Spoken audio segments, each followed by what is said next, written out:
mater, OAU, there was recent saga of a professor who asked for sex from her professor, and the good thing and the good news is that he has been fired from the OAU. So what is to that? The problem is that in universities across Nigeria, there's a problem of sex for mark, money for mark. If it's not sex for mark, it's money for mark. So how do you think government can also, contain this? What do you think needs to be done to stop this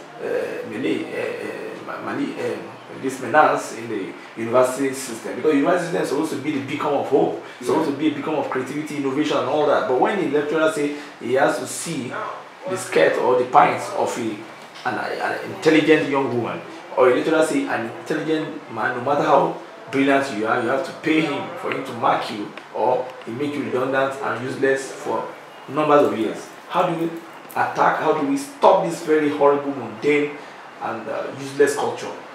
Well, first from my alma mater,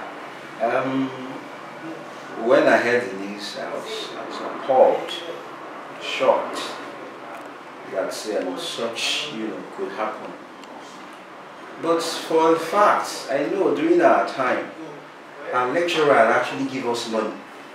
Oh, yes. You mean your lecturers? They give money. Yes, I remember when I was writing my long essay, I was supervised by Professor Ademola Okola. For every of us that is supervised, he gave us money. Once you submit, after the grading, we say take.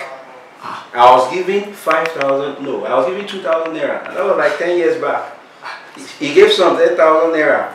Just to encourage them? Yes. Once you're done with your long essay, he will give you money. So I was shocked when I heard that such is coming from. So how did the culture now change within 10 years? No, that cannot be the culture of OAU. That's just, an isolated case. We cannot speak for every one of them. Okay. But then I still strongly and firm view that OAU has been the leading light, in Nigeria academically. Yes, and that's just an isolated case, and I was impressed the way it was dealt with, decisively. Yes. Yes. So OAU is not. You are saying that OAU is not known for that sort of. They are not. They are known for the culture of excellence. They're known for the culture of being thorough. They're known for the culture of being innovative. They are, well, it's my alma mater. You might say I'm going up, but the reality is that that's what they are known for. And that's why, I chose to go to a place like that. That's Obafemi Awolowo University. Yes. Do you agree with Obafemi University? Because I don't agree that it's Obafemi University. Well, the king of university, Obafemi University, the king of universities. Anyway. That might be a bit of exaggeration. Okay. And all that. It's even a misnomer to say one is, the king of others. Okay. It's not, the relationship is not that of a king and a subject. But OAU by and large is one of the best. Yes. But let's attack it before we round up. Let's attack this issue. How do we call sex for mark culture in the university system? Yeah. How? I've not dealt with that part of the question. Okay, sir. Yes. One of the ways, to check that, like it was done in law school, is that we're just giving numbers. Numbers? Yes. What do you mean, sir? You just have a number on your exam. No one knows your name. Even the person marking your script doesn't know your name. Those that knows your name, to be able to affix, your name to your marks, we are sort of different from those marking. You understand? So if something like that of that nature can be put in place, that fine, schools will do it. We have matric numbers. Just put down your matric numbers. So you can be identified just by your numbers. Yes. Just a number. Yes. So the name is not popular. The name is not known to the marker. But what about the face? No. Well, of course you're correct. They could, trace. They could trace. But what I'm saying is that it's not something that we can totally get out. But when you do it in such a way that those that mark are different from those that compile results. Oh, wonderful. So you've concluded your part of marking, then you submit it to maybe the HOD or maybe a senior lecturer and all that for him to do the compilation. You understand? So once you're done, you submitted your script, the math script to that, your role ends there. And all that. I think with that you might be able to, but that does not totally, human beings, we are very creative, we are very cunning, we are very fluid. So, but to a large extent, that could be a panacea. Yeah, and relationship between lecturers, student lecturers should not be seen as that of a king to a slave. That's interesting, because that's majorly that's the situation, sir. Yes. Okay, do you want to pass you out? Yes, and if you don't do it, I will deal with you. You will waste your time in this compound. You spend more than the allotted year. It even checks creativity. It checks, how ideas are cultivated, in those, young fertile minds, where a lecturer is a king. Whatever he says is the final. How do we call it a university, where a place where universal knowledge is dispensed. When you're checking, when there is a check on people's creativity, that whatever I say is the final. You understand? How do you expect students to be the best? How do you expect students to come up with those ingenious, creative ideas that I used to see in Western world? For example, when people like Zuckerberg want to come and work with the idea of Facebook. Yes, sir. You understand? If it's an environment like, that's a stupid idea, why would you want to have a place where people... Yes, but of course they allow that idea to thrive. Even Richard the Microsoft man. Yes, Bill Gates. Bill Gates, yeah.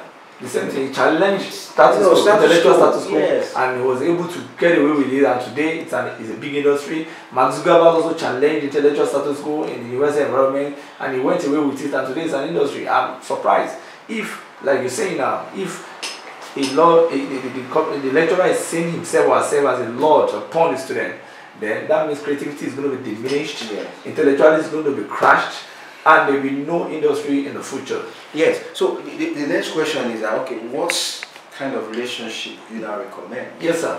What kind of relationship? Yeah, the relationship I would recommend is relationship, you understand, that is that of a friend.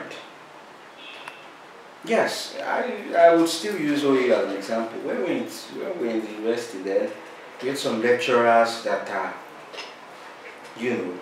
no-go area. We have some that are very friendly. You understand? They call you to their offices, they want to interact with you. They want to, sample your opinion on issues. They want to, and I believe that's how relationship should be. No matter how stupid an idea may seem, a student should be able to approach, his lecturer. You understand? Sir, this is the idea. How do we situate this idea, within the, current development, in the science world, in the academic world, with peer review, research and all that. But you can't find that. Students just write the exam and pray, oh, let my result come out, let me pass it, let me get out of here. Let me get out of this cocoon. Yes, let me just get out of this, prison.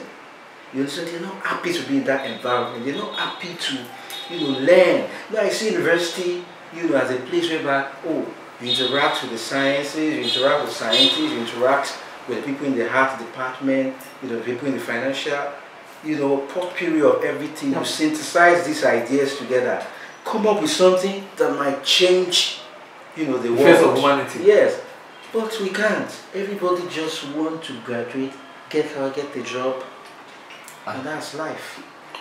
It's unfortunate. So I recommend the relationship that is, bettered or suspended on friendship. Lecturers should be friendly. They should be approachable. They should reach out. A student that did very well last semester and is doing poorly, they should be like, what's going on? All that. That brings out the creativity in people. And you see, everyone is special. And that's the way God has created us. There's this significant, peculiar signature in everybody that makes everyone special. Everyone can become someone. But when you curtail you know, that creativity, when you kill that individuality, what you get from them is what we have now. A nation of vagabonds? No, I won't say a nation where people are, you know, afraid to be themselves. You know, people just want to flow in with the tide. Nothing is new. Just saying uniformity of idea and nothing. Nobody's challenging the status quo. And it's even wrong, you know, for government not to give us good roads, for government not to give us light. That is wrong. You know, not that is wrong, but these are the alternatives. I think that's what, you know, education should be about. These are functional, practical, workable alternatives. You understand? How can we say we have universities that some of them are almost 100 years and they can't fix the issue of light? Yes, sir. They can't fix the issue of water. They can't fix the issue of good roads. Laboratory. Yes. We can't solve any of these problems. Poor laboratories, sir. Even the latrines are gone. Yes, we can't solve all these toilets problems. are even banned and some other things. So it's unfortunate that's what we have.